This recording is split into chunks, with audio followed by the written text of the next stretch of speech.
Minha gente, dando sequência aos trabalhos desta manhã, nós teremos um tema bastante efervescente ultimamente, um tema bastante interessante, que é o terceiro setor. O tema das próximas palestras, terceiro setor, marco regulatório e a nova política de fomento e colaboração com organizações da sociedade civil. Eu quero convidar o nosso auditor substituto, conselheiro substituto, perdão, para que tome assento à mesa, é a doutora Aline Gonçalves de Souza e também a doutora Bianca dos Santos.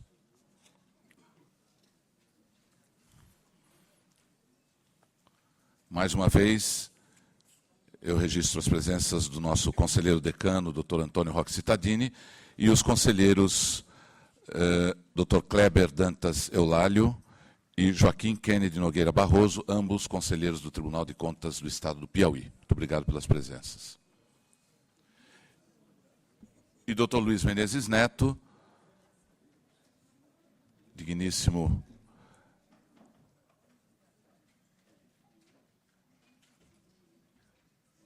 doutor Sami, com a palavra.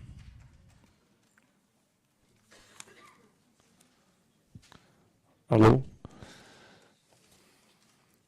Bom dia. Inicialmente, gostaria de agradecer novamente a presença de todos, cumprimentar nossas palestrantes, doutora Bianca e doutora Aline. Eu gostaria só de fazer breves considerações. Nossa palestra será sobre o novo marco regulatório do terceiro setor.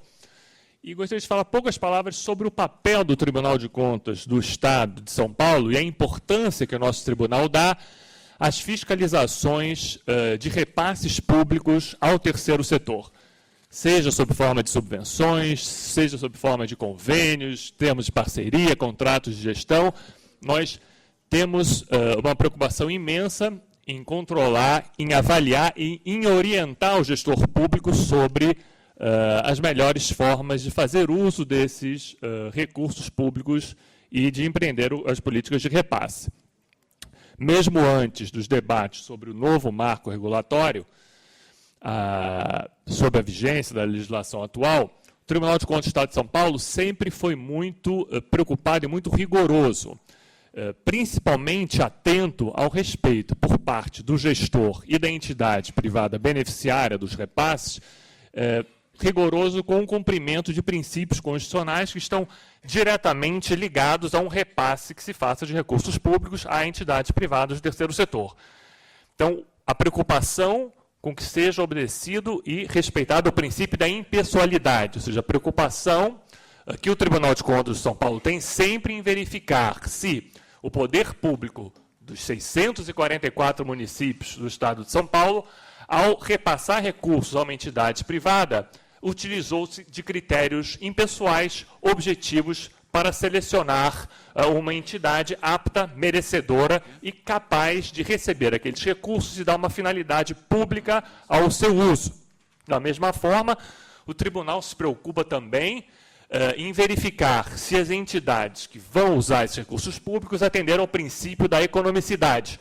Ou seja, se ao fazer uso dos recursos, muito embora não estejam obrigadas a cumprir a Lei 8.666 de licitações, se elas pelo menos fizeram pesquisas prévias de preço para verificar se aqueles preços de serviços contratados ou produtos adquiridos foram feitos ao melhor preço possível. E, por fim, em suas fiscalizações, em seus julgamentos, esse tribunal também se preocupa muito com o princípio constitucional da eficiência e da efetividade do gasto e da destinação que é dada a esses recursos públicos repassados. Ou seja, não adianta só aplicar o dinheiro público na finalidade prevista, ou seja, não basta não haver malversação de recursos públicos, é necessário também que as metas previamente fixadas num plano de trabalho sejam atingidas e que haja uma efetiva satisfação da coletividade atendida por essa política pública empreendida com repasse de dinheiro público. Não é à toa, nossos ilustres palestrantes vão falar sobre isso, que um dos itens do novo marco regulatório prevê pesquisa de satisfação do público, dos beneficiários dessas políticas de repasse. Não é à toa que o tribunal, esse ano, criou, de uma forma inovadora, o índice de gestão o índice de análise de efetividade da gestão municipal. Então, sempre atento a isso, o Tribunal de Contas do Estado de São Paulo fiscaliza centenas de processos de repasse de recursos públicos, desde a formalização do instrumento do repasse até a análise das prestações de contas. Passo agora a palavra às nossas palestrantes. Bianca e Aline. Aline e Bianca. Então, eu vou fazer a leitura do currículo de ambas, se me permitem. Doutora Aline Gonçalves Souza, bacharel em Direito pela PUC São Paulo e especialista em Direito Societário pelo INSPER. Atuou na Constituição Societária de Associações e Fundações e na consultoria de projetos voltados às leis de incentivo à cultura e ao esporte. Foi integrante do programa Marco Legal do Terceiro Setor, no DIF, Grupo de Institutos de Fundações e Empresas, consultora da Unesco, no tema das organizações da sociedade civil e assessora na Secretaria-Geral da Presidência da República na agenda do Marco Regulatório das Organizações da Sociedade Civil, entre 2013 e 2014. É autora de artigos e livros na área e, em 2015, assumiu a coordenação executiva do projeto Estado e Sociedade Civil do Centro de Pesquisa Jurídica Aplicada da Fundação Getúlio Vargas. A doutora Bianca dos Santos é pesquisadora do programa Estado e Sociedade Civil do Centro de Pesquisa Jurídica Aplicada da Fundação Getúlio Vargas, bacharel em Direito pela Pontifícia Universidade Católica de São Paulo e mestre em Filosofia do Direito pela Universidade Pablo de Olvide de Sevilla, na Espanha. Atuou como consultora da Secretaria-Geral da Presidência da República no tema do marco regulatório das organizações da sociedade civil por meio do Programa das Nações Unidas para o Desenvolvimento, o PNUD. Contribuiu igualmente com a área de políticas públicas de cultura e participou, entre outros projetos, da elaboração das metas do Plano Nacional da Cultura, juntamente ao Ministério da Cultura. Obrigada. Bom dia a todas e todos. Para quem esteve aqui de manhã, teve um ótimo início, né, com a palestra do Dr. João, e aí eu queria dar uma continuidade ao ensinamento que ele fez para quem não estava aqui nessa manhã, que é quando começar uma palestra, falar no microfone, falar um pouquinho fora também, para que quem tiver uma deficiência visual possa localizar onde está o palestrante e não ficar olhando a caixa de som. Então, acho que é bom a gente dar essa continuidade no ensinamento que a gente teve hoje de manhã para quem não pôde estar aqui, né?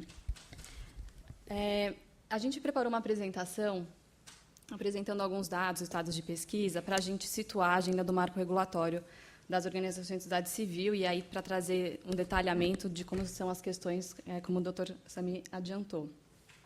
Então, da agenda de hoje, apresentar o retrato das organizações no Brasil, onde estão, o que fazem, quem está trabalhando nas organizações, um panorama da legislação, um diagnóstico das relações de parceria, e claro que a gente foi pincelando o que podia ser mais interessante aqui para o debate de hoje, porque é um assunto muito extenso e que interessa bastante para a gente, né?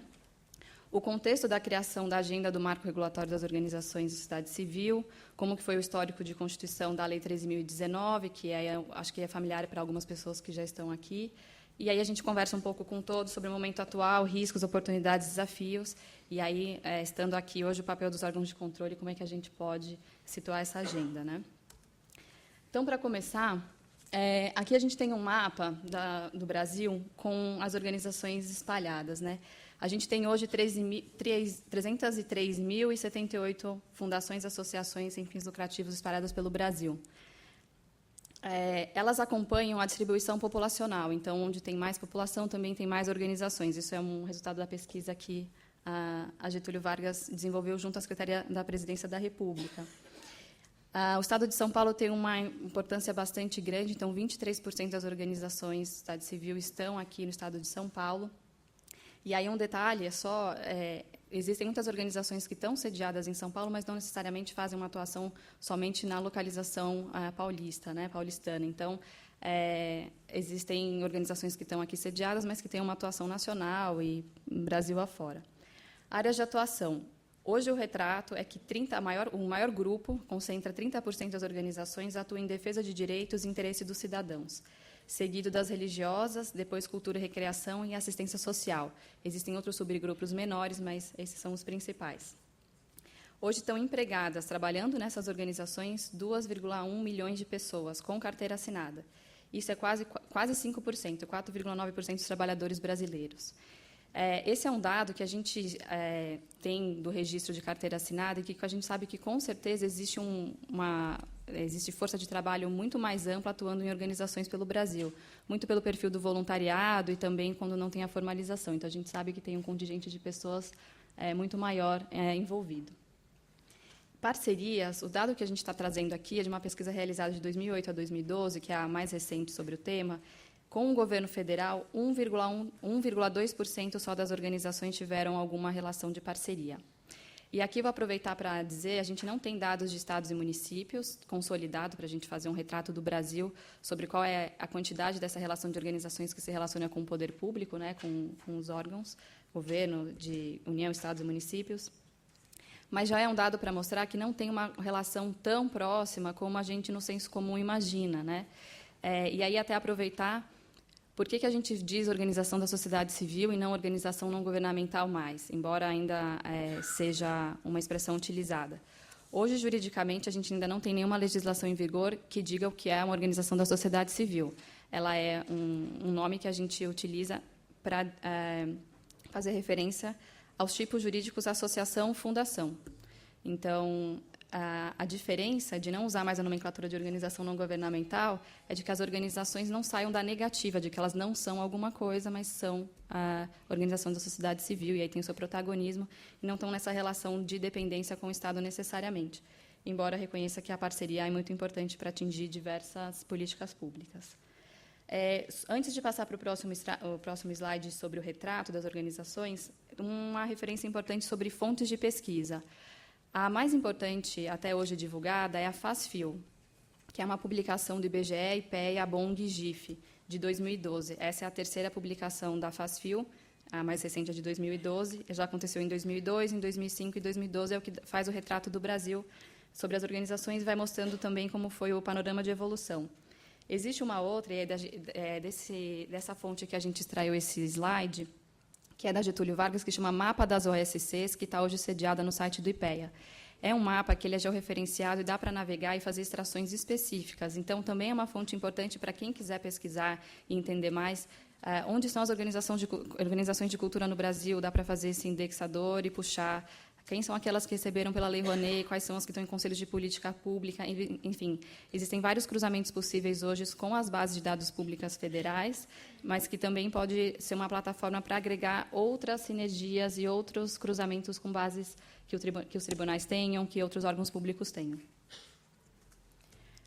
Para a gente reforçar mais um pouco a importância aqui do Estado de São Paulo, a quantidade de parcerias realizadas de organizações sediadas em São Paulo com o governo federal de 2008 a 2013 foi 50% no Estado de São Paulo e os outros 50% estão espalhados nos outros estados do Brasil. Então, tem uma relevância aí bastante significativa.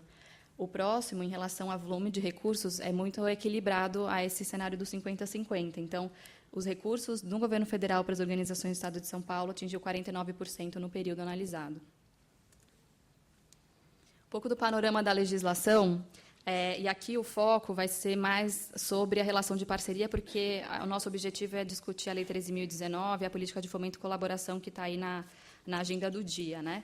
Mas, para a gente fazer um panorama bem breve. A primeira previsão de convênio ela aconteceu em 1967, com o Decreto 200, que é muito familiar a todos que estão aqui, e ele, inicialmente, só previa convênio para a cooperação entre União e entes federados. Foi em 86 que teve uma alteração no Decreto-Lei 200, que previu que podia ter convênio para relação público-privada quando destinada a serviços de interesse público. Então, foi a primeira vez que apareceu no nosso ordenamento essa previsão do convênio com entidades privadas. Com a Lei 8.666, o artigo 116 prevê a figura dos convênios, dizendo que aplica no que couber a Lei 8.666. E isso, durante muito tempo, foi objeto de dúvida, porque o que é que cabe, o que não cabe, e isso foi gerando um cenário que muitos conhecem aqui, de dificuldade para tanto os operadores do direito, quem estavam as pessoas à frente das organizações, mas também para os órgãos de controle, para entender o que é que cabe, o que é que não cabe, e teve muita divergência no período. No âmbito do governo federal, foi em 97 a primeira vez que algum detalhamento sobre o que é convênio, quais são as regras que devem estar regendo essa relação apareceu, e ela apareceu no âmbito infralegal, por uma instrução normativa da Secretaria de Tesouro Nacional, a 1 de 97, que começou a determinar as regras para os convênios entre público e privado. Em 98, a gente teve a edição da Lei das Organizações Sociais, permitindo o contrato de gestão para aquelas associações ou fundações que tivessem um título de organização social.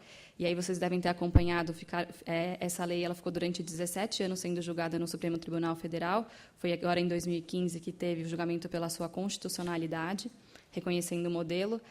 E, de alguma forma, isso travou a existência, firmar convênios, firmar contratos de gestão com organizações sociais, como estava a discussão no Supremo Tribunal Federal, não foi algo tão disseminado no âmbito federal. Como era uma lei que não era de âmbito nacional, estados e municípios criaram as suas leis próprias. Embora a gente tenha um panorama no Brasil em que muitas legislações estaduais e municipais seguem a tendência da lei federal, a gente tem estados e municípios que criaram modelos híbridos do que é um contrato de gestão, que é uma organização social. Então, toda vez que a gente for falar sobre contrato de gestão, é importante saber de qual é o estado que a gente está falando, de qual é o município, porque podem ser regras muito diferentes. A mesma coisa com a lei das OCIPs no ano seguinte, que foi criada para aquelas organizações que recebessem o título de Organização da Sociedade Civil de Interesse Público do Ministério da Justiça. As organizações com esse título elas poderiam firmar o termo de parceria, que também está em vigor hoje, e esse nunca teve discussão de constitucionalidade. Em 2003, teve uma pequena alteração naquela IN da Secretaria de Tesouro Nacional, indicando que as organizações deveriam aplicar procedimentos análogos à lei de licitações. Então, a gente, durante um tempo, teve essa indicação de que as organizações deveriam aplicar essa modalidade para adquirir seus bens e comprar e serviços. No âmbito federal, subindo um pouco da hierarquia normativa, que até então os convênios eram tratados pela IN, foi o Decreto 6170 que, pela primeira vez, regulamentou convênios, contratos de repasse e termos de execução no âmbito federal, instituindo também o SICONV, que é um sistema para fazer a gestão das parcerias. E aí um dado interessante, a criação do Decreto 6170 e a criação do SICONV, ela foi muito estimulada por um voto no Tribunal de Contas da União. Então, tem um papel do órgão de controle de também perceber que não tem tanto planejamento pelo Poder Executivo e indicar algumas ferramentas e alguns alertas importantes. Então, é de amplo conhecimento de que o surgimento do Decreto 6170 pelo Ministério do Planejamento foi muito estimulado por a atuação do Tribunal de Contas da União na época. E aí, depois, regulamentando o Decreto 6170, a Portaria Interministerial 127 de 2008, que detalhadamente passou a reger os convênios e contratos de repasse. Antes de passar para esse panorama aqui, não se preocupem que eu não vou entrar em cada um dos quadrinhos, ele é mais ilustrativo mesmo. Só queria fazer o destaque de que a gente teve nesse período, né, desde do Decreto 200 até agora, que a gente vai entrar na discussão de 2011 para cá, tá? Mas até 2011 a gente tinha um cenário em que ou a relação de convênios estava sendo regulamentada por normas infralegais, ou leis específicas foram criadas para atender perfis específicos, que é no caso das organizações sociais ou da lei das OCIPs. Esse slide aqui ele é um panorama sobre qual foi o tratamento para questões super importantes das parcerias ao longo de 2003 a 2013, que foi uma pesquisa que a gente desenvolveu junto à Unesco, né? Então, aqui, temas como despesa de equipe de trabalho, contrapartida, prestação de contas, subvenções, despesa de capital e auxílio, o que pode, se pode ter agente político e parente, né, a ideia, toda a preocupação do nepotismo, reversão patrimonial, tempo de existência da organização, capacidade gerencial, operacional e técnica, todas questões muito importantes para a escolha de uma organização, para celebrar uma parceria com a organização. Durante esse período de 10 anos, foi tratado de maneira muito diferente. Então, cada um desses quadros coloridos, a cor diferente, mostra uma alteração de entendimento.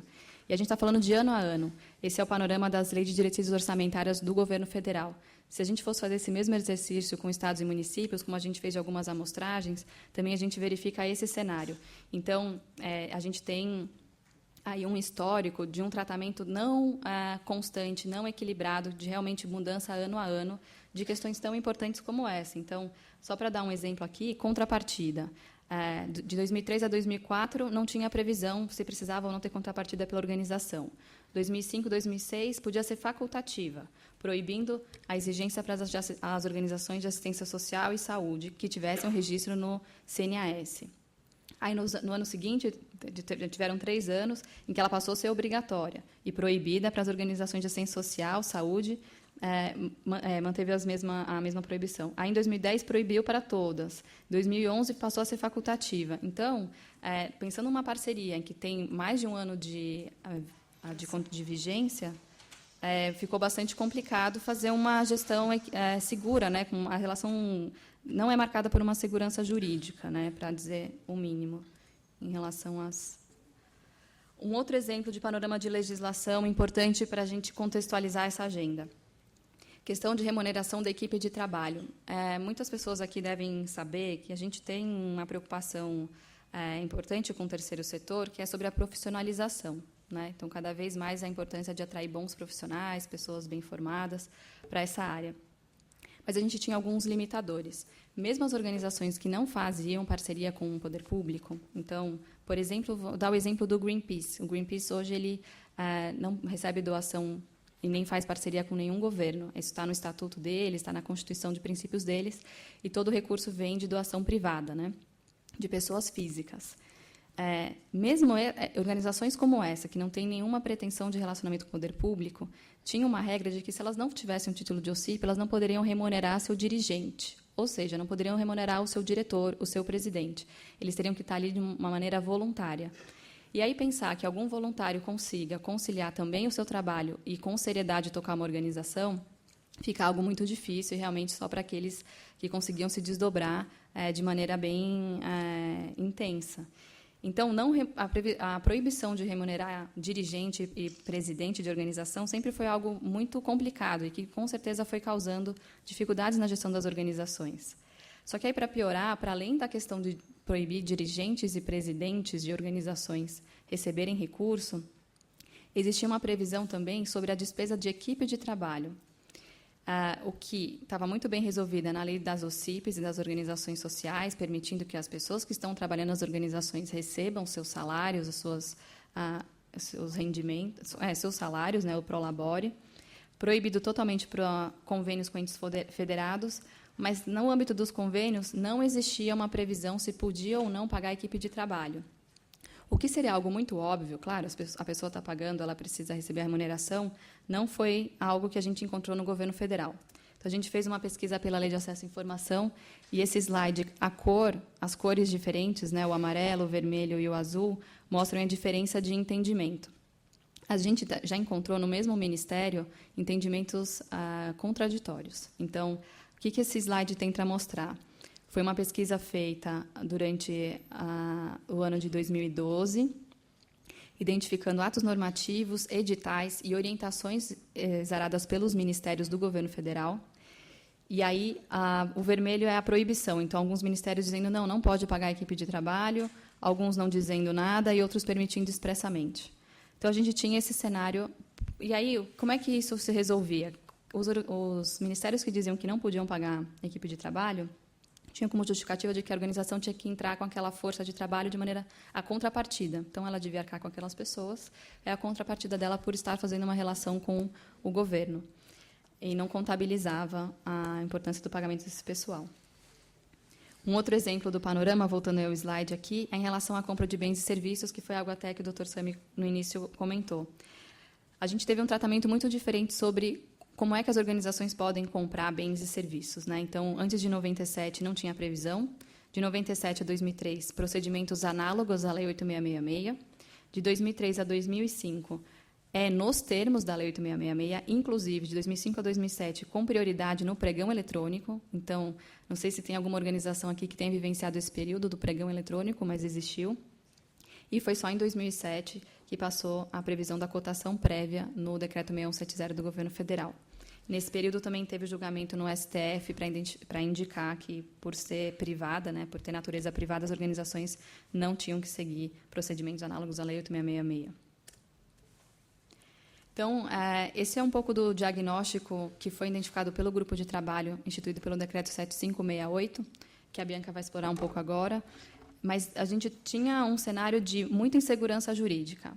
Primeiro, em razão da ausência de uma lei específica, a gente tinha algumas legislações importantes para os CIPs, organizações sociais, mas não para as organizações como um todo, que fazem parcerias com o poder público, mudanças constantes nas leis de diretrizes orçamentárias, interpretações distintas, que foi esse exemplo dos ministérios que a gente trouxe aqui, Analogias indevidas com entes federados, então, teve uma percepção pelo grupo de trabalho de que alguma jurisprudência e também de tratamento por próprios gestores públicos entendiam as organizações, em alguns momentos, como pequenas prefeituras. Então, como você não tem o seu corpo fixo, jurídico, contábil, como você vai contratar agora? Isso,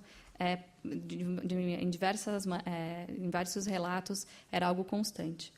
E um elevado estoque de prestação de contas. Isso levou, inclusive, o governo federal a editar a portaria do arquivamento durante um tempo, estipulando, claro, valores que eram pequenos, enfim, mas um estoque muito elevado que deixava as organizações também muito inseguras de quando é que iam julgar suas contas, porque, às vezes, a parceria ela era realizada para 2, 3 anos e o julgamento ia acontecer mais de 10 anos depois. E aí um cenário também de insegurança institucional, uma ausência de dados sistematizados, pouca capacitação, planejamento insuficiente pelo próprio governo, né, pelos órgãos públicos, e pouca ênfase no controle de resultados. Esses 2 diagnósticos eles revelaram a importância de desenvolver agendas importantes para as organizações, uma muito focada na agenda normativa e outra na agenda de conhecimento. A gente hoje está na Getúlio Vargas e a nossa maior preocupação é produzir dados que possam apoiar nas discussões, né? Então, o mapa das organizações, como eu comecei dizendo, é um dos esforços da agenda de conhecimento que também está na mesma linha do que o IBGE e o IPEA têm feito de esforços para dizer quais são as organizações, o que fazem, e identificar aí quais são as suas principais características, né? É isso. Bom dia a todos. Também quero agradecer o convite, na pessoa da doutora Silvana, da gente ter aqui a oportunidade de contar um pouco, contextualizar essa Lei 13.019, que eu sei que já está gerando muitas dúvidas por aí, tem muita gente inquieta, feliz até que ela foi prorrogada para janeiro de 2016, mas acho muito importante a gente fazer esse momento inicial de reflexão, de conhecer o histórico político, os dados que estavam por trás da elaboração, né, dessa lei, e poder juntos debater e refletir aí a sua implementação a partir do ano que vem. Então, espero também, Aline, que a gente possa voltar daqui a 10 anos com gráficos que tenham uma cor, ou no máximo 2, né, que não sejam tão coloridos a ponto de revelar entendimentos tão diversos, muitas vezes dentro de um mesmo órgão, sobre as parcerias com as organizações da sociedade civil. E também dizer aí que, muito sensibilizada pela fala do Dr. João, a gente, né, assim como ele mostrou aquela foto que o carro está estacionado na rampa e que isso exige, né, uma atitude, né, de remover essa barreira física, mas também de remover barreiras culturais e de entendimento, a gente está nesse momento agora, eu acho que um momento privilegiado, né, de fortalecer transparência na aplicação dos recursos públicos, de pensar uma relação saudável com as organizações da sociedade civil, pensando no interesse maior, que é garantir boas políticas públicas e fazer com que os beneficiários dessas políticas sejam efetivamente atendidos. Então, só essa fala introdutória para dizer que esse diagnóstico é um diagnóstico que ele ainda persiste. Nós ainda vivemos uma situação de insegurança jurídica e institucional em relação às parcerias entre o poder público e as organizações da sociedade civil. E temos o desafio de fazer agora com que essa lei, que vai entrar em vigor em janeiro de 2016, não reforce essa insegurança jurídica institucional, mas que efetivamente se constitua como um novo marco para essa relação. Então, acho que é importante a gente... Esse aqui é o contexto, né, da... Ih, não mudou lá. Você pode, por favor, Li, mudar? Aqui não está mudando. O contexto político de elaboração dessa agenda, né, e que ele ainda é atual, de, por um lado, né, um cenário de desconfiança pública das organizações da sociedade civil, de processos de criminalização. Quem acompanha esse tema sabe, né, das 2 CPIs das ONGs que foram realizadas, né, alguns casos isolados de malversação de recursos públicos que acabaram contaminando todo um setor, né, e aí é muito importante fazer uma diferenciação, que muitas vezes, quando existem casos de corrupção envolvendo empresas privadas, essas empresas são nominadas, né, quando estamos falando de organizações, então a manchete é sempre ONG fraudulenta, desvia recursos, sem considerar que existem ONGs que não são fraudulentas, que existem organizações que fazem um trabalho, né, atuam no trabalho social nesse país há muitos anos. Então, esse cenário está colocado, e, além disso, há pouca ênfase no controle dos resultados, que o Dr. Sami colocou aqui, a importância de conseguir ter o olhar e o tal do foco nos resultados, o controle dos resultados, que é muito falado por aí, mas que ainda tem tão poucos mecanismos que efetivamente permitam com que a gente possa né, dar visibilidade e entender o que as parcerias, os projetos realizados em parceria geram, né, para a sociedade. Por outro lado, nesse mesmo aí, já situando mais o que foi o desenvolvimento dessa agenda no governo federal, e eu e a Aline, nós éramos colegas de trabalho, né, nessa agenda, que estava, enfim, também fortemente pautada por organizações da sociedade civil, por instrumentos de participação social. Então, hoje a gente tem uma democracia, né, em crise, mas muito mais porosa às diferentes vozes da sociedade civil, né, o entendimento de que as organizações participam da execução de políticas públicas, a importância que a gente tem de entender esse cenário, conhecer e de fortalecer relações que sejam transparentes, né, de ter a transparência nessa relação como um elemento primordial. Pode passar, por favor, Lima. Próximo. Eu passei já. Não foi? Agora acho que passou para cá. Nesse sentido, o desenvolvimento da Lei 13.019, ele foi orientado por algumas premissas, como eu acabei de dizer, a transparência na aplicação dos recursos, a importância, por outro lado, de valorizar o trabalho das organizações, né? Muitas organizações, e aí, mais uma vez, também fazendo referência ao doutor João, né? Na área das pessoas com deficiência, muitos lugares, quem faz o atendimento a essas pessoas são organizações da sociedade civil, muitas vezes sem o apoio do poder público, sem necessariamente trabalhar com recursos públicos. Então, é importante, fundamental, esse reconhecimento. Ao mesmo tempo que a relação, quando exista a relação, né, de organizações com o poder público, que ela seja pautada por segurança jurídica, não é possível, né, que até muito recentemente o que a gente tinha eram normas infralegais, com entendimentos diversos ao longo dos anos. Então, uma análise de prestação de contas tinha um desafio enorme de saber qual que era, né, ficar olhando a regra vigente no momento da celebração da parceria e regras que mudavam a todo momento, pelo menos no âmbito federal, e a gente sabe que nos estados e municípios não é diferente. E a busca da efetividade. Então, essas 4 premissas que orientaram, e a gente sabe que todo o processo, né, a edição de uma lei, ela é sempre resultado de um processo dialético, de um debate de muitas vozes. Então, toda e qualquer agenda, a partir do momento que ela vai ser debatida no Congresso Nacional, e a Lei 13.019 não é uma exceção, a gente vou mostrar logo mais o quadro que mostra o caminho de tramitação dessa norma.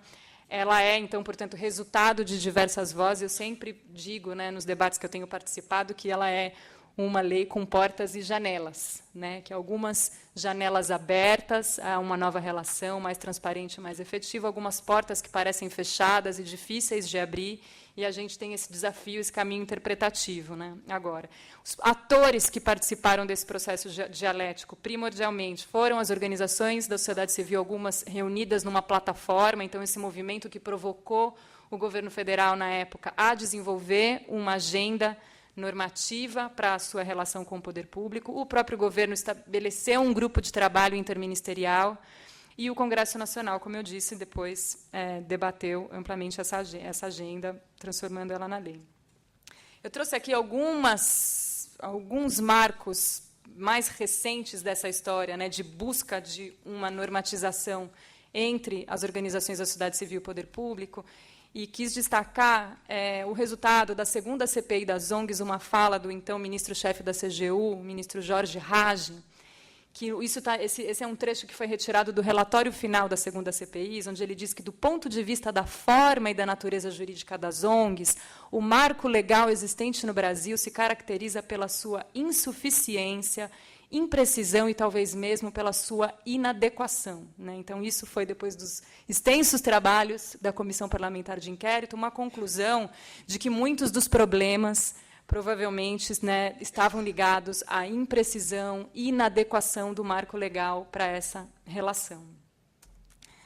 Em 2010, como eu já coloquei, né, um grupo de organizações se reúne numa plataforma, provoca os, então, candidatos à presidência da República a se comprometerem com uma agenda, né, propositiva para um marco regulatório.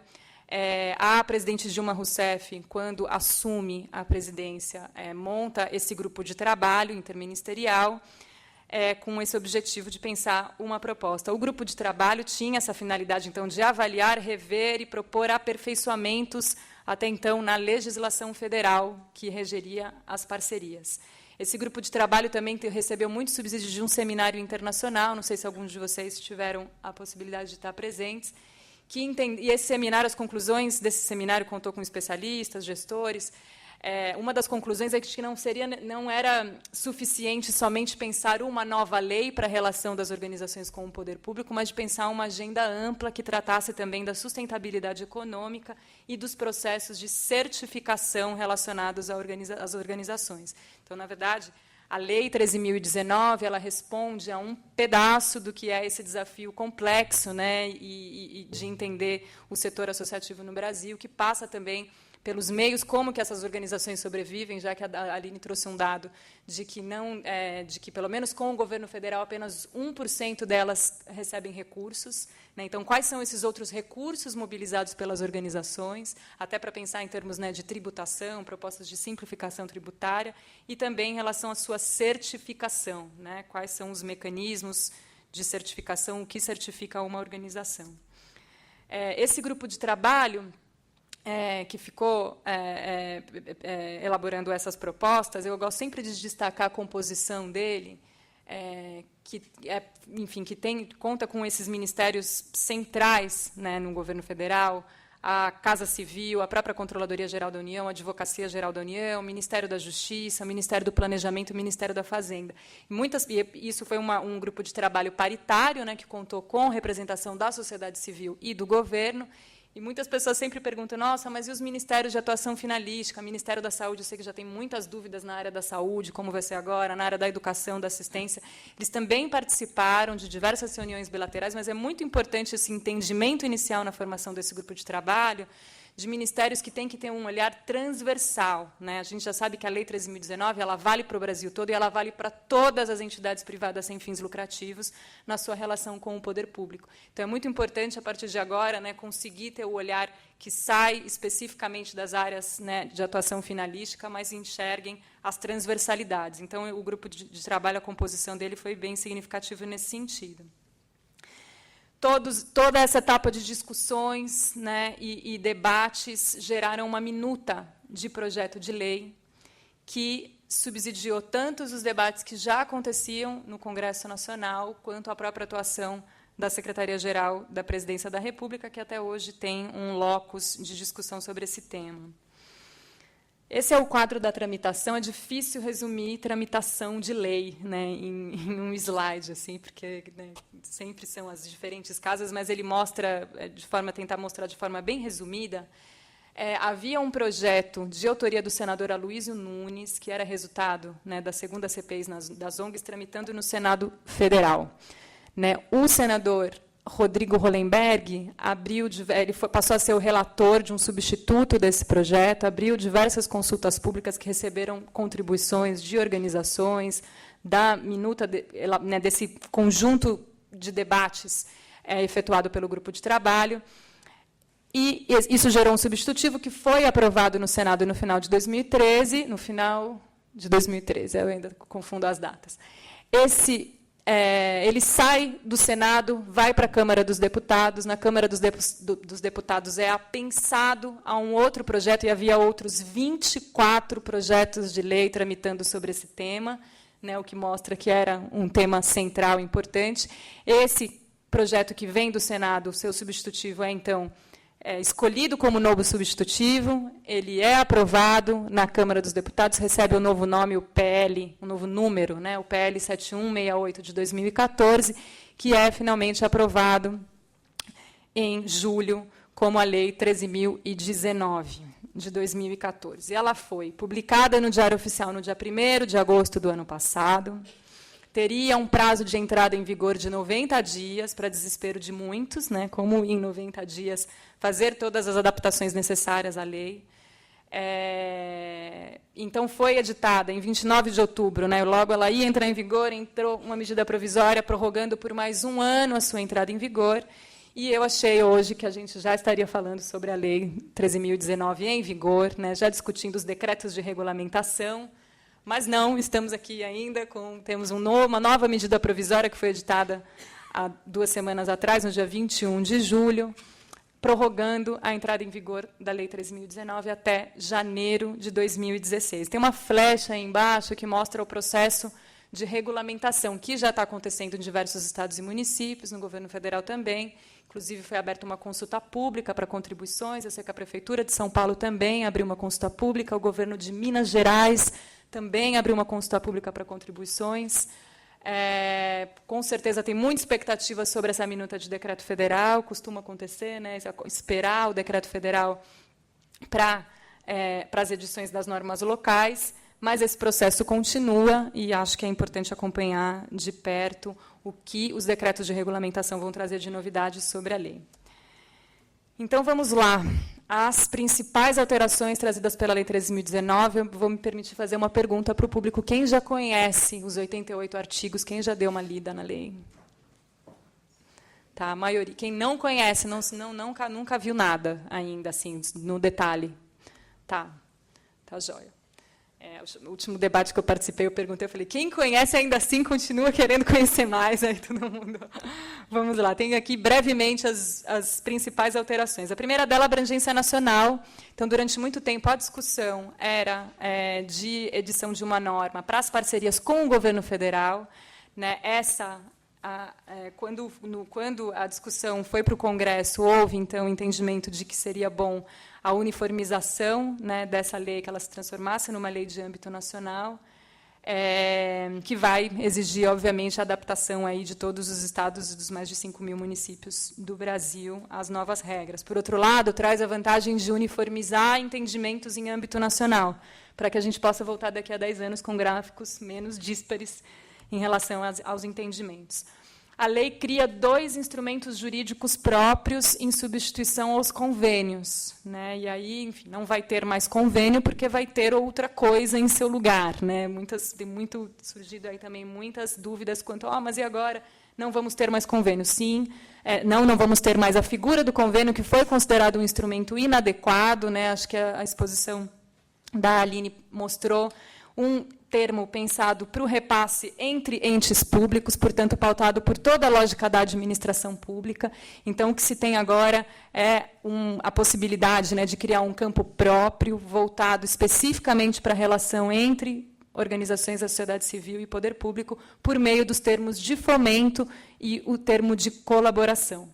A lei traz uma diferença muito tênue entre o que significa um e o que significa o outro, mas eu acho que os nomes em si e até as minutas de decreto já tentaram sinalizar nesse sentido, de que o termo de fomento vai ser para aquelas iniciativas da sociedade civil que contribuem com as políticas públicas, mas que podem ser feitas de diversas formas. Um caso é um exemplo, os pontos de cultura. Então, tem uma política nacional Cultura Viva, que entende que é importante fomentar a cultura Brasil afora e que isso pode ser fomentado de diversas formas nas diversas organizações com as suas atividades. Política de enfrentamento à violência contra a mulher pode ser alcançada de diversos formatos. Né? Então, pode ser por meio de projetos de capacitação, edição de materiais didáticos, ou seja, a gama de projetos que podem ser fomentados para o alcance dessa política é diverso.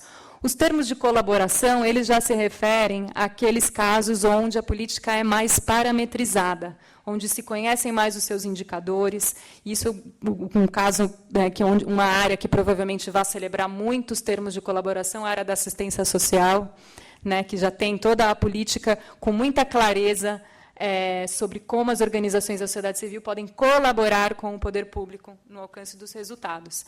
E é importante dizer que a lei das OCIPs continua vigente, portanto, os termos de parceria entre OCIPs e poder público também podem ser realizados, portanto, coexistindo aí com o termo de fomento e o termo de colaboração. A Lei 13.019 também traz, na sua parte de princípios e diretrizes, a ideia de gestão pública democrática, de participação social e fortalecimento da sociedade civil. Eu acho sempre importante destacar isso, porque é um pouco o espírito da lei, o que está por trás da lei, né? Que não é de burocratizar mais, não é de inviabilizar parcerias, não é, de fazer com que de não possibilitar um controle efetivo dos resultados, mas ela tem a sua parte principiológica muito bem demarcada, né, e está falando de gestão pública democrática. Isso precisa agora tem enfim, a gente dispõe dessa normativa para poder olhar isso num campo próprio, com olhos próprios para o que significaria isso. Tem um desafio aí colocado de criatividade e de novo olhar.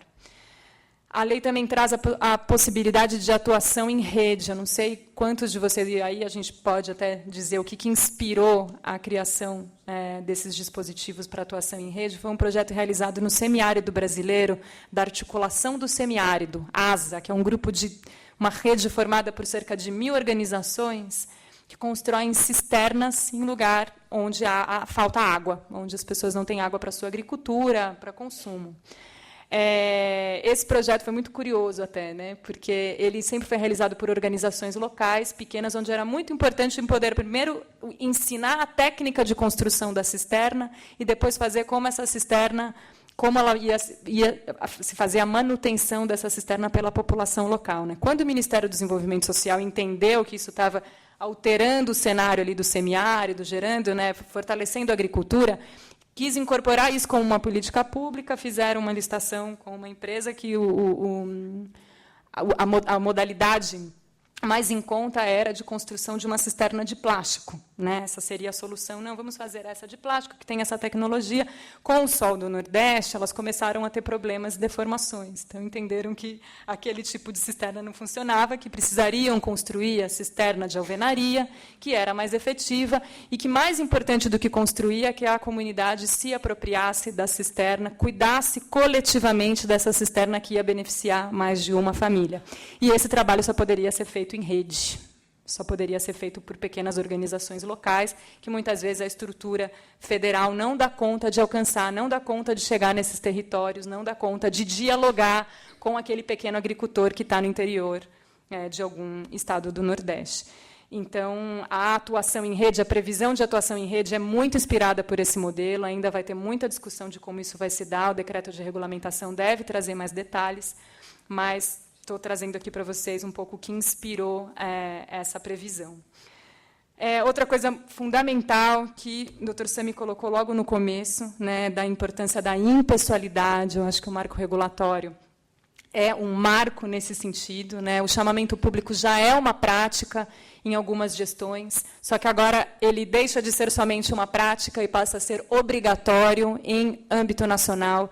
Então, muito importante incorporar esses critérios republicanos de escolha das organizações que vão operar recursos públicos, pensar as modalidades, enfim, tem os casos de dispensa, mas é muito importante que organizações e poder público não fiquem buscando, a partir de agora, as exceções ao chamamento público, mas justamente como incorporá-lo.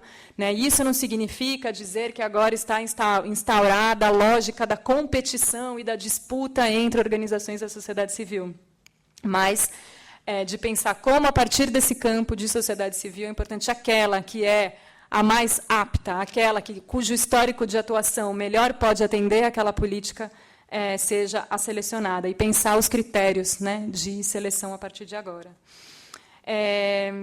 A remuneração da equipe de trabalho, que também já foi objeto de muita divergência, a partir de agora está pacificado, está colocado nele a possibilidade de remunerar equipe e dirigentes pelo tempo que dedicam à atuação em determinado projeto. Então, isso fica agora em possibilidade também de garantir todos os recursos envolvidos, todos os impostos incidentes nas contratações. E o limite de 15% dos custos indiretos. Também agora a lei coloca essa previsão, exemplifica os casos em que pode haver essa remuneração. Sobre contrapartida, outro tema onde também havia muita divergência, a lei veda a exigência de contrapartida financeira, colocando agora a possibilidade, né, deixa como facultativa a contrapartida em bens e serviços. Isso também, pelo menos no âmbito do governo federal, teve um estudo de que as contrapartidas não significavam um valor relevante, muitas vezes davam mais dificuldade para fazer o controle, né, do que seriam esses valores da contrapartida. Portanto, a contrapartida financeira não é mais permitida.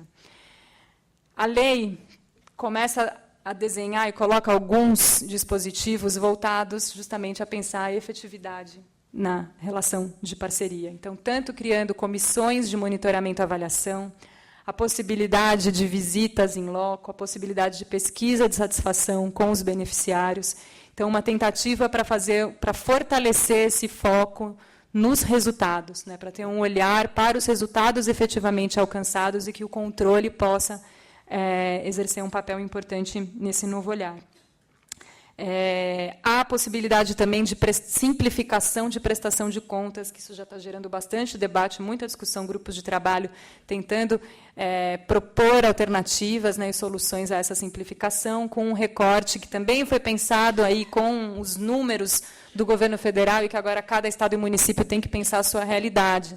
Mas o número era o seguinte, que 80% das parcerias celebradas operavam recursos de até R$600 mil, e os outros 20% das parcerias com recursos elevados acima de 600 mil. Então, a ideia, né, exatamente até para evitar o estoque de prestação de contas, eu não sei qual que é a realidade dos municípios do próprio Estado de São Paulo, mas os ministérios do governo federal tinham ali caixas e caixas e toneladas de contas sem avaliar, e, portanto, era importante pensar em mecanismos, pensar, a partir de agora, mecanismos mais simplificados a depender do valor das parcerias.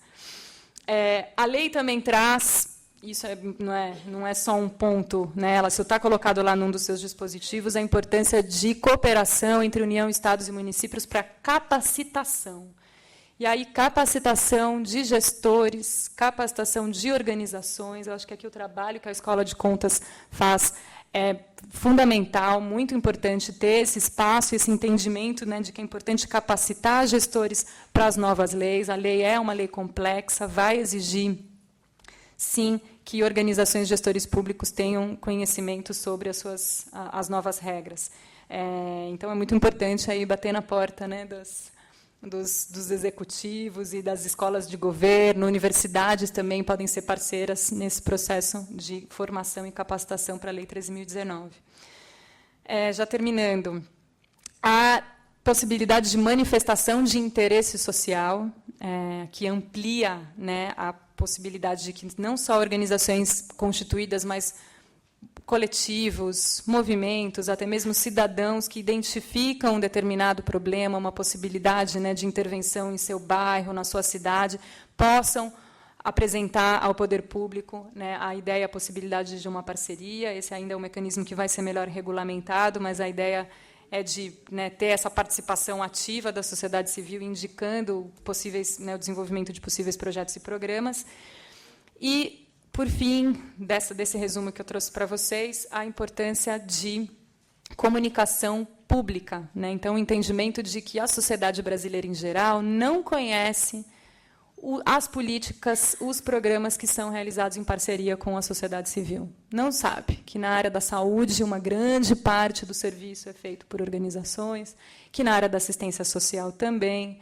Então, é muito importante que os meios de comunicação públicos, pelo menos, reservem parte de sua programação a dar visibilidade, até como forma de fortalecer o controle e a transparência, né, para que as pessoas possam, ao saber, né, daquilo que acontece nos seus bairros e cidades, ser parceiros aí desse processo de transparência. Aqui é um slide que mostra um pouco esse aspecto processual das parcerias, e aí, em cima de planejamento, seleção, execução, monitoramento, avaliação e prestação de contas, tem alguns pontos que a lei traz de alteração. E por que ele está assim, essas bolas que se interconectam, que têm pontos de intersecção? Que tem um entendimento, a partir de agora, acho relevante, de que uma boa prestação de contas ela começa com um bom planejamento. Então, se tem uma fase das parcerias, a partir de agora, que tem que ser, onde deve haver um foco muito importante, tanto na gestão pública quanto para as próprias organizações, é a fase de planejamento. Então, gastar um tempo a mais, uma energia a mais, nessa fase de planejamento das parcerias, para evitar problemas na fase de prestação de contas, e, com isso, conseguir, né, encadear e concatenar todas as etapas. Esses pontos que estão aí, eu já falei um pouco para vocês anteriormente, mas aqui na parte de prestação de contas, queria ressaltar que a lei traz novos prazos, né, colocando prazos tanto para organizações quanto para a própria gestão, e traz também a possibilidade de aprovação de contas com ressalvas, que eu acho que é muito importante isso, porque vai poder identificar aquelas parcerias onde há erros formais que podem ser, né, que podem ser facilmente sanáveis, que não significam nenhum prejuízo aos cofres públicos, e que podem dar mais celeridade, né, e facilitar o processo de gestão das parcerias. E só também um outro ponto, na fase de seleção, a importância de que a regra de que as organizações tenham 3 anos de existência, e também o amplo universo de organizações da sociedade civil. O que isso quer dizer? Que, para celebrar um termo de fomento ou termo de colaboração, a organização não deve necessariamente possuir o SEBAS ou o título de utilidade pública. Né? Então, o entendimento de que apenas um pequeno grupo de organizações tem essas certificações e de que era importante ampliar o acesso a outras e até mesmo para repensar os modelos e formatos de certificação hoje vigentes.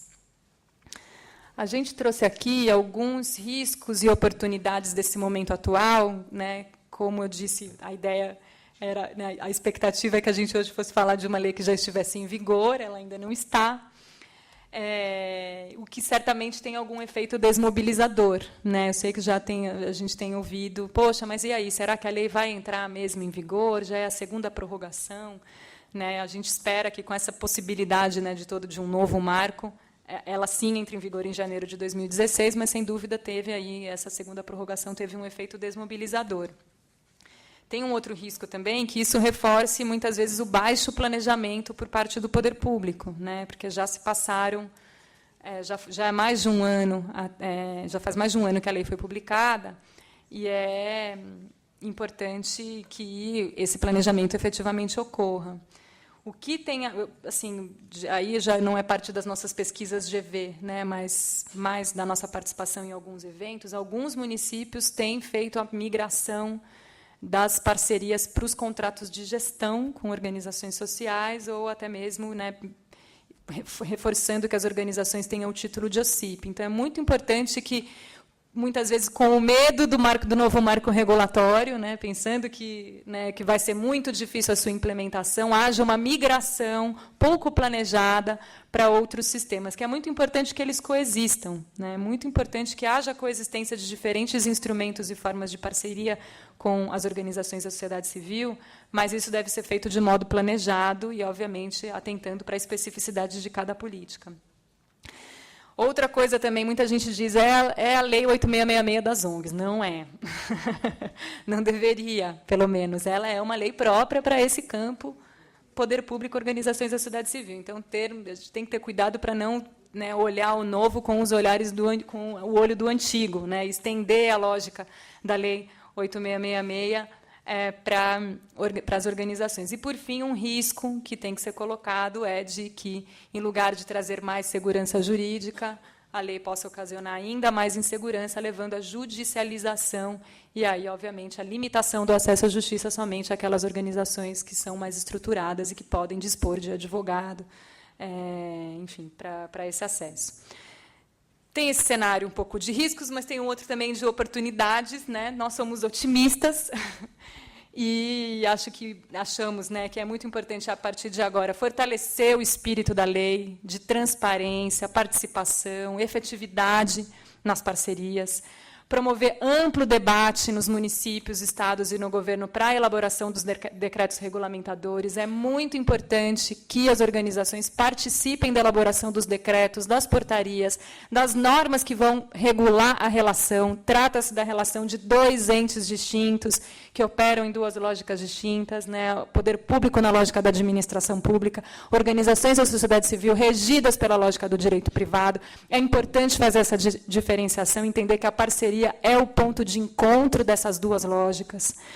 Construção de critérios de seleção, mais do que estimular a competitividade, ou também ser o critério econômico, esse não pode prevalecer na entrega do serviço social. Pensar em conjunto quais vão ser os indicadores de monitoramento e avaliação para medir a efetividade da gestão. E, mais uma vez, fortalecer uma agenda de transparência na utilização dos recursos como uma agenda de sociedade civil.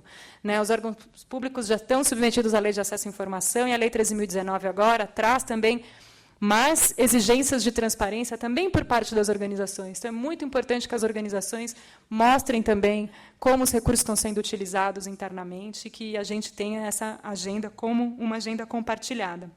E, por fim, planejamento. Não tem outra solução para essa lei de 88 artigos e entendimentos ainda divergentes do que planejar-se e, de preferência, né, em diálogo com quem vai participar das parcerias. Li, você quer... Acho que a gente pode ir para o próximo. Pode? A gente...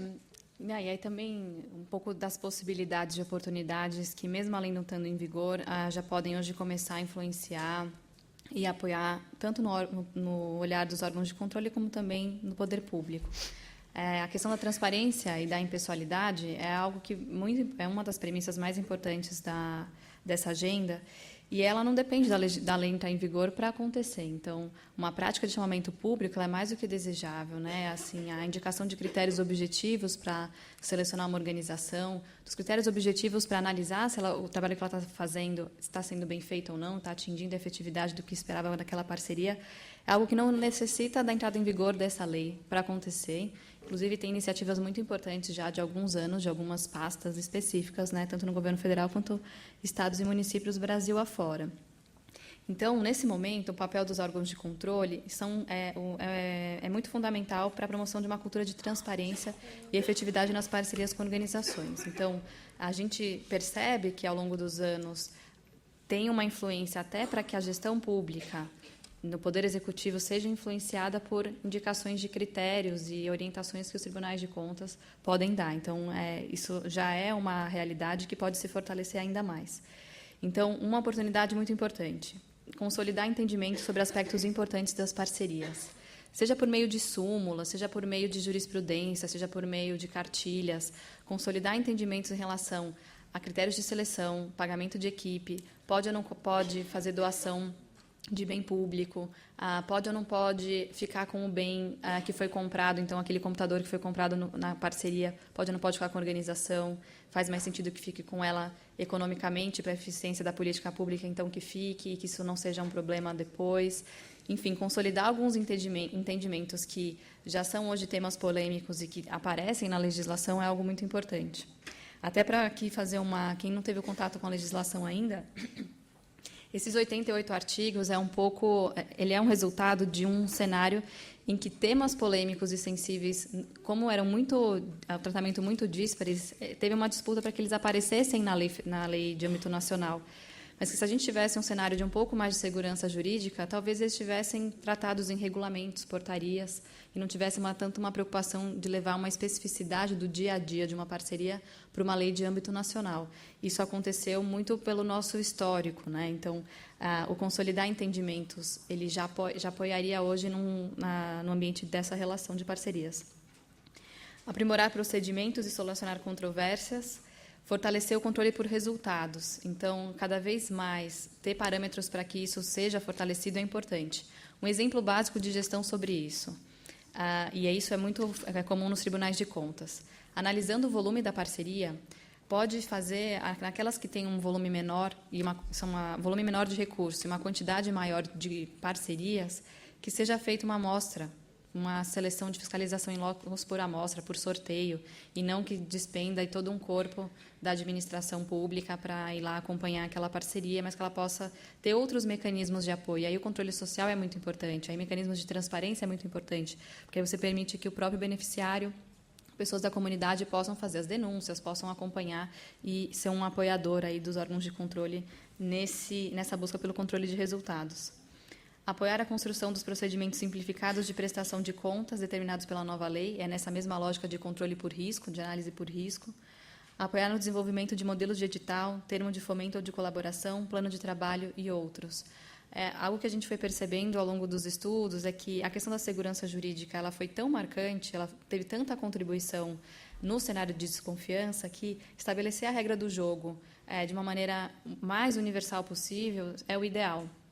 Embora se reconheça que é importante também ter os espaços de inovação, de fomento, porque é exatamente essa a graça, esse é um dos principais objetivos quando o poder público se relaciona com uma organização, quando ela tem ali uma expertise local, por uma legitimidade que tenha naquela pauta. E aí a gente tem vários exemplos sobre isso, só para exemplificar um. Toda a política de combate à AIDS no Brasil ela foi iniciada por movimentos sociais, organizações de sociedade civil, que, no âmbito global, tinham ali os seus parâmetros de cultura, de educação, e também das questões de procedimento médico, que depois influenciaram numa política pública de larga escala, que é muito referenciada no Brasil. Então, o modelo de edital de termo de fomento e colaboração, modelos, eles são desejáveis, reconhecendo também que é preciso ter os espaços para inovação, né? Porque elas podem gerar alterações muito importantes em política pública. Auxiliar nos critérios para o desenvolvimento de plataformas eletrônicas e o novo padrão de dados e transparência que a lei exige. A gente está num cenário e aí de implementação forte da lei de acesso à informação, da lei anticorrupção, né, com o recente decreto.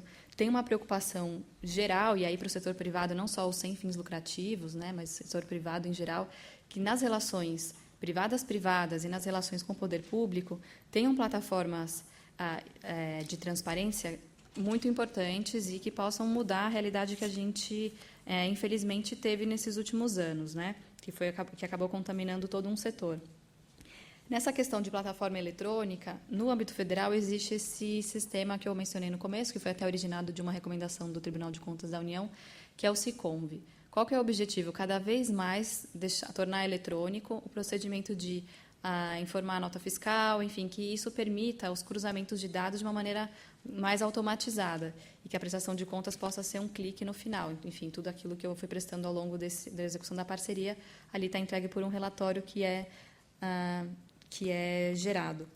Isso não só por uma questão de facilitar utilizar as ferramentas que a tecnologia nos permite, mas principalmente para ampliar o acesso àqueles dados e os fiscais, né, o controle social. Então, plataformas eletrônicas que possam ter interface com o cidadão, ela é muito importante cada vez mais. Então, a Lei de Acesso à Informação ela tem gerado esse efeito, e aí muito a mídia tem apoiado nesses cruzamentos de dados, né? Para a pesquisa, para as universidades, isso é muito importante. Então, o mapa das organizações, que hoje tem ali o cruzamento dos dados federais, o ideal é que a gente possa cruzar com outras bases, que a gente possa alimentar também ativamente com a pesquisa de beneficiários, para que todos possam acompanhar a efetividade das parcerias, e aí não só por uma questão de controle da aplicação de recurso público, mas também na efetividade daquela parceria, né? Então, onde é que está sendo feito um bom trabalho na área de cultura, onde é que está sendo feito um bom trabalho na assistência social, quero apoiar, quero ter um perfil, eu como cidadã desejo apoiar, então, onde está, como faz, com quem contatar, cada vez mais as plataformas eletrônicas são necessárias na nossa era de informação, né? E acompanhar a execução da parceria ao longo de todas as suas fases. E aí, seja na análise do edital, do chamamento público, seja depois na hora da prestação de contas, esse acompanhamento pelos tribunais de contas da parceria é muito importante. E eles podem, até inclusive por termos de ajustamento de gestão, que é como se fosse o TAC, né, que a gente conhece mais no Ministério Público, que possa ir induzindo ao acerto. Então, tem muito de um papel didático nesse momento dessa relação de parceria, que, pela primeira vez, estarem alinhando em bons entendimentos e estabelecendo a regra do jogo, não necessariamente todos estão prontos. E aí a gente está falando tanto de gestor público quanto de organizações. Então, identificar também aquilo que não é de má fé necessariamente, mas que depende de um processo de aprendizado é muito importante. E aquilo que o Tribunal de Contas puder apoiar, e aí não só com cartilha, mas também naquela parceria específica, porque existe muita dúvida nesse setor, é muito importante e pode ir contribuindo para um cenário de mais segurança jurídica. A gente, daqui a pouco, vai abrir para o debate, mas antes, além de colocar uns pontos de referência de contato, só explicar o que a gente tem feito hoje na Getúlio Vargas. O Centro de Pesquisa Jurídica Aplicada tem essa preocupação de identificar questões relacionadas ao projeto Estado e Sociedade Civil e que a gente possa apoiar com levantamento, sistematização de dados, números e análise de narrativa, processo legislativo, enfim. Existe uma gama de conclusões que a gente tentou exemplificar aqui hoje, mas que elas partem de estudos bastante profundos. Então, só para contextualizar uma questão, né? A gente está hoje com a lei prorrogada, mas o Congresso Nacional está trabalhando nas emendas. Então, a medida provisória, necessariamente, ela vai para o Congresso Nacional, então ela está tramitando hoje. E ontem à noite, fechando essa apresentação, em Bianca, a gente puxou pelo site do Congresso Nacional, para a Lei 13.019, estão tramitando hoje 150 emendas parlamentares. Ainda não tem designado um relator.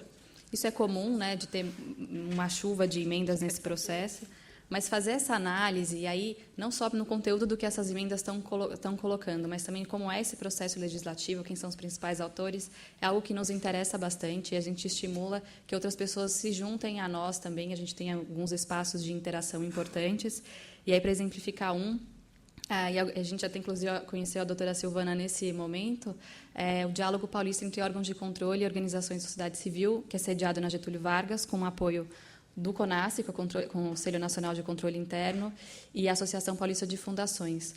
O nosso objetivo de analisar esse momento legislativo e também o momento de implementação da lei é como um observatório, mas também como um apoiador para a sistematização, porque, com o cenário que a gente viveu nesses últimos 20 anos das organizações, do ponto de vista de marco regulatório, ele é tão intrigante e tão um campo de oportunidades que é muito importante que a academia, poder público, as pessoas que estão à frente das organizações estejam juntos nesse trabalho, né? Depende muito dessa colaboração aí de atores com cadeiras e chapéus diferentes, né?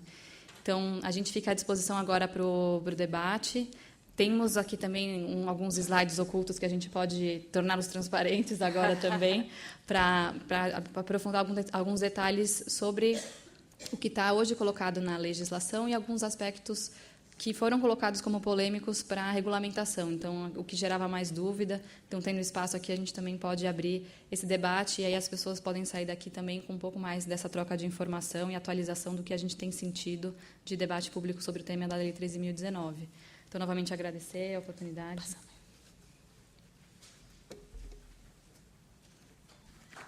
Muito obrigado pelas lições, doutora Aline Gonçalves de Souza, doutora Bianca dos Santos, e nós abrimos, então, 15 minutinhos entre 10 e 15 minutos para as perguntas, eventuais perguntas. Doutor Roque, por favor.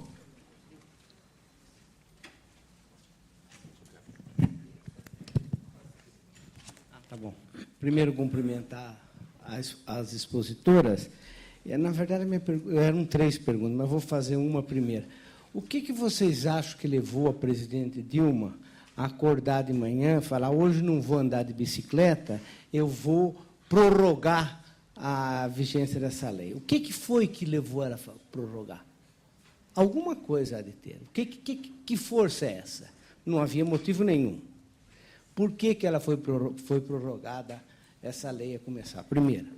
O que nós temos conhecimento foi de um ofício encaminhado pela Comissão do Terceiro Setor da Ordem da OAB, a FEComércio e algumas outras organizações que se posicionaram publicamente pedindo a prorrogação e indicando, inclusive, a inconstitucionalidade de alguns dispositivos da lei, como, acho que um que é muito debatido é o artigo 37, que fala da responsabilização solidária dos dirigentes.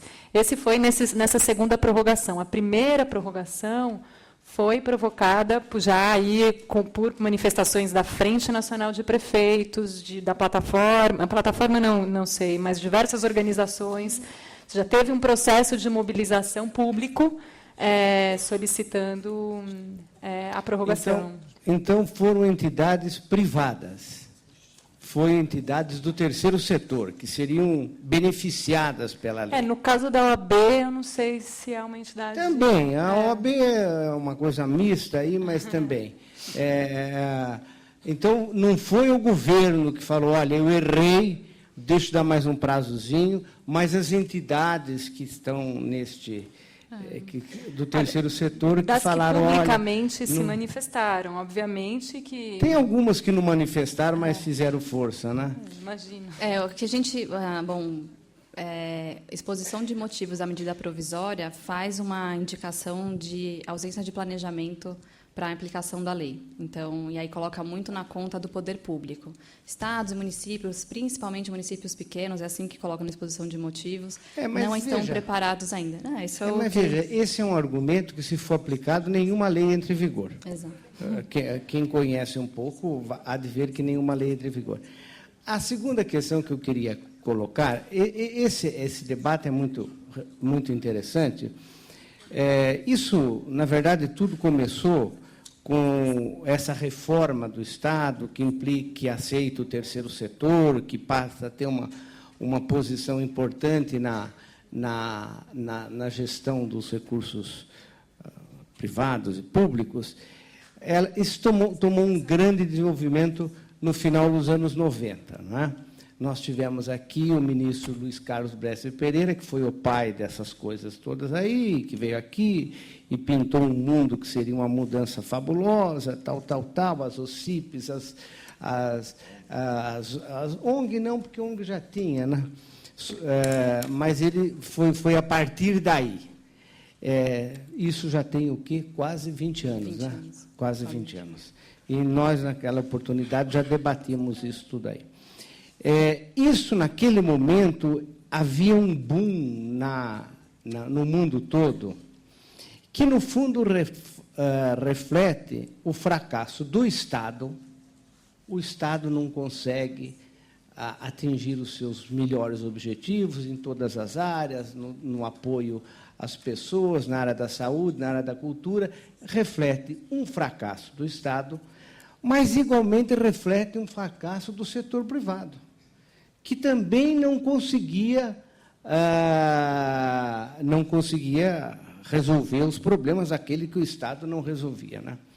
Então, havia um boom dessas organizações do terceiro setor, mas eu queria alertá-los, as duas que eu vejo com tanta vibração,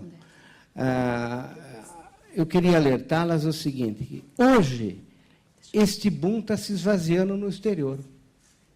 Hoje, as entidades do terceiro setor, que tiveram nos últimos 30, 40 anos um grande aumento, tal, hoje estão sofrendo um processo até de questionamento. Países que acabaram adotando esses sistemas de utilizar-se de empresas do terceiro setor acabam hoje questionando.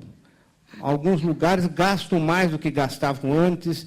A insatisfação daquele que deveria ser atendido continua também. Vocês têm ideia deste boom mundial que hoje é de refluxo dessas ideias? Vocês conhecem, quer dizer, obviamente vocês conhecem.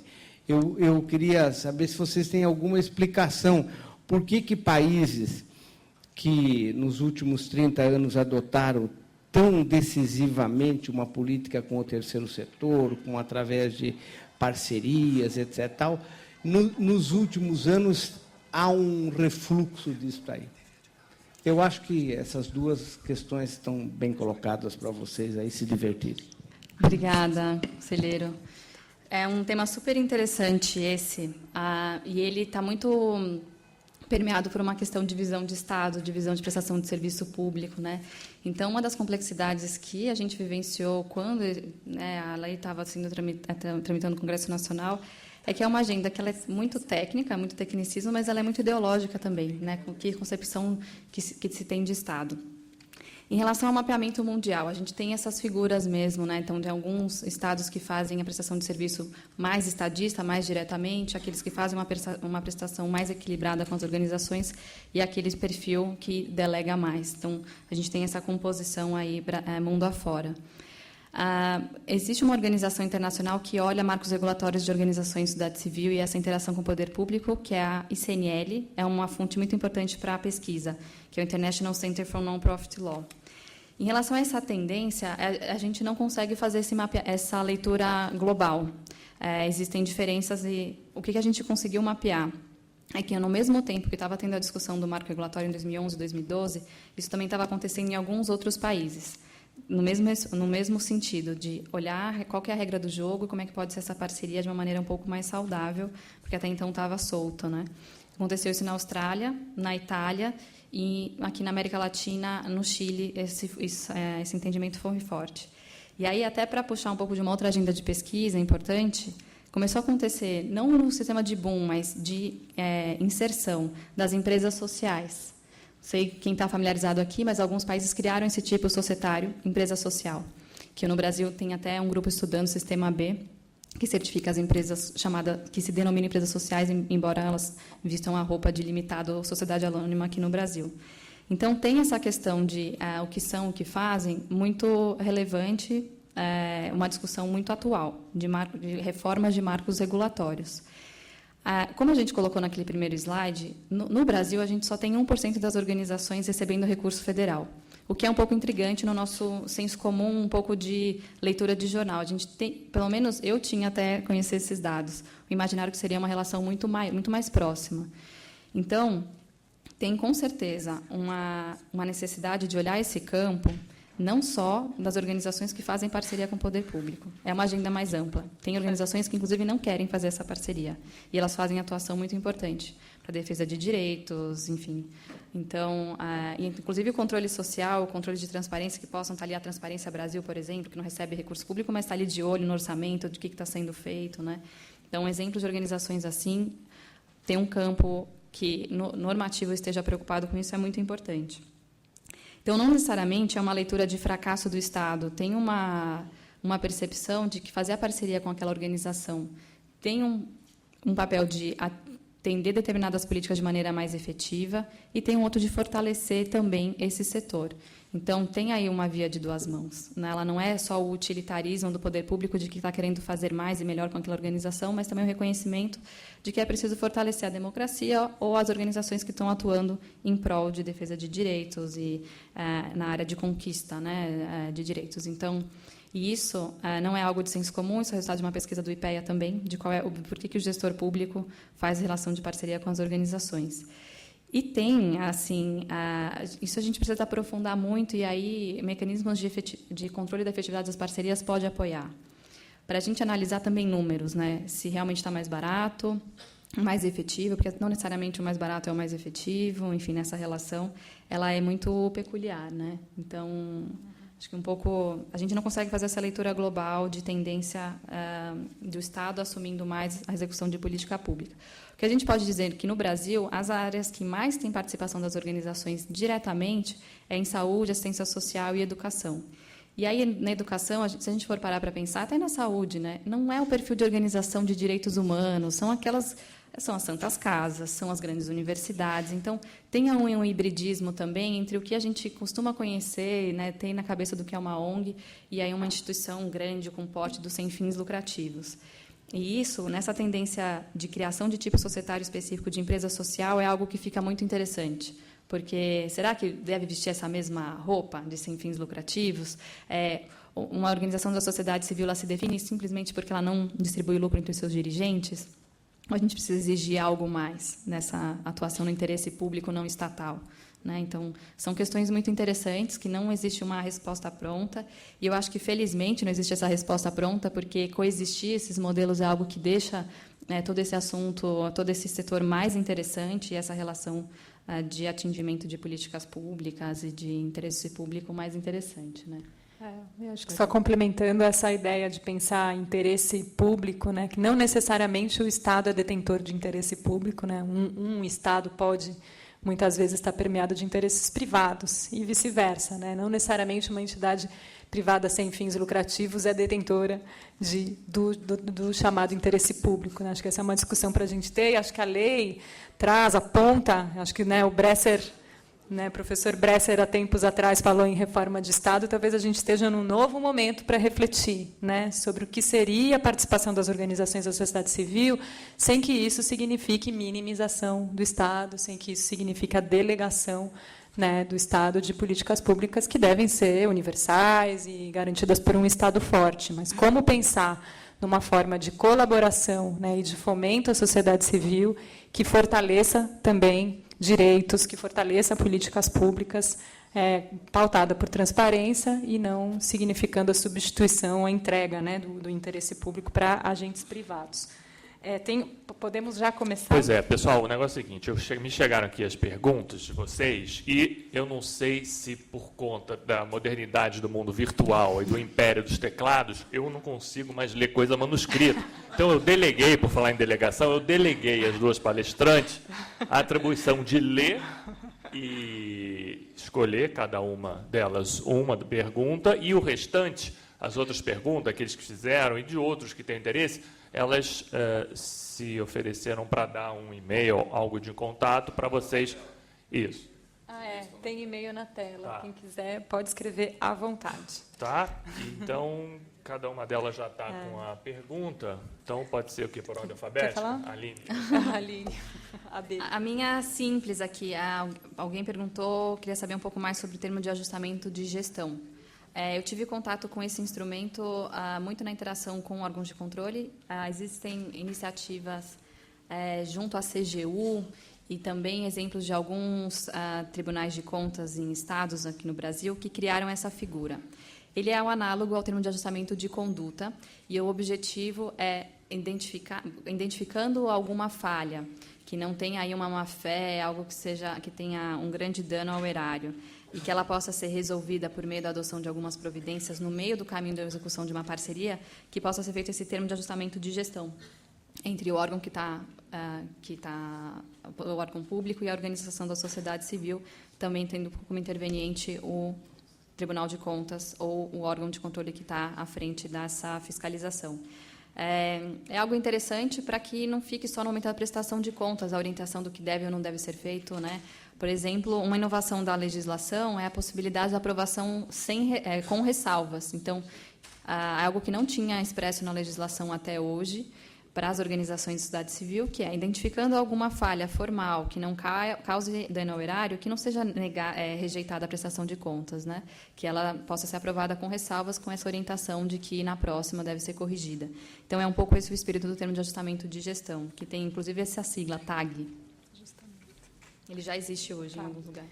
E a outra pergunta. A Lei 13.019 possibilita a remuneração de custos indiretos, limitada a 15% do valor total. Sim, correto. Isso significa, da legalização perante a OSC, de estabelecer a cobrança intitulada taxa administrativa? Não. Em parcerias com o setor público, e aí tem o artigo...